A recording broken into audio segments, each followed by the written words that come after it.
In the Philippines, violence is becoming more widespread in the horrific aftermath of Super Typhoon Haiyan.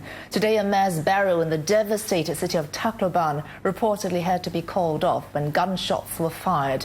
This even as bodies left in the open pose a worsening health menace. It has also emerged that 8 people were crushed to death yesterday when a huge crowd of desperate survivors stampeded into a government rice store. Controversy is emerging over the death toll exacted by Haiyan. Late last night, President Benigno Aquino said local officials had overstated the toll, adding that he thought it was closer to 2,000 or 2,500 rather than the 10,000 previously estimated. But since then, the official toll itself has already been raised to 2,275, surpassing the lower end of Mr. Aquino's prediction. It isn't only 8 workers who are racing to get to Tacloban. I sleep maybe 2 hours only, thinking what happened, what is happening to my family, my relatives, and all in Tacloban City and Leyte also. He took 3 days to get back home from Saudi Arabia, where he works. No more roof. Hey! It's the only way he can find out if his family survived the storm. My wife. But there isn't much else left of Tacloban. Officials say homes are now being looted because the warehouses are empty. They say they're trying to prevent outbreaks of illnesses like diarrhea and dengue, even as survivors do whatever it takes to quench their thirst. Parang napakahirap pa rin sa amin kasi yung tubig na namin sa mga connection ng water system namin parang hindi safe. So kinakailangan mo ng pakuluan. So at least naman lang may tubig na magagamit. Reports say security forces traded fire with armed men amid the widespread looting.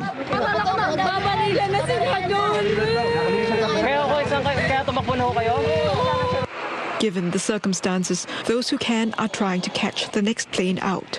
Lalo na kanina na nahimatay na siya, ayokong mawala yung anak ko. Siyempre nangyari sa amin. But it was too late for others, like this young mother and her dead baby.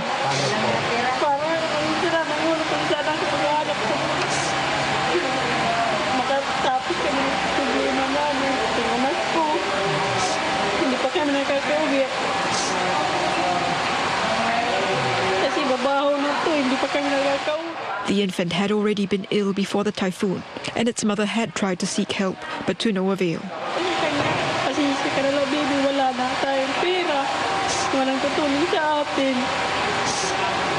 In northwest Cebu, some expats took matters into their own hands, ahead of the main aid agencies. I put a post on Facebook. I said, can you help? I'm going up there with a car. I've got about £1,000, so I've got enough for at least 2 trips up here. But with nearly every building destroyed, their task is huge. So this is your house now?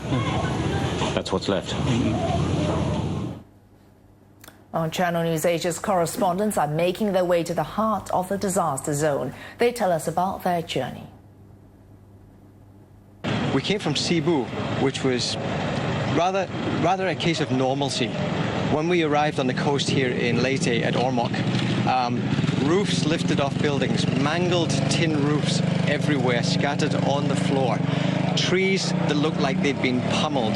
We experienced firsthand, Steve and I experienced firsthand, and our team here experienced how hard it is to get into the central Philippines. Though the airport in Tacloban, the capital of Leyte, has been open already, it's still not fully operational. So another way, if you want to reach the central Philippines, is to travel by boat. Along the way, we spoke to the passengers there that we rode with, and they themselves are carrying whatever they can, like sacks of rice, food, other food, biscuits, and medicines that they can bring to their loved ones here in the central Philippines, in Leyte. The Singapore Armed Forces is sending $120,000 worth of relief supplies to the Philippines.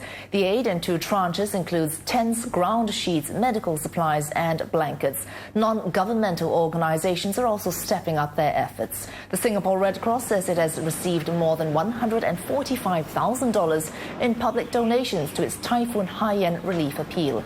It's also preparing 3 medical missions, the first of which was leaving today.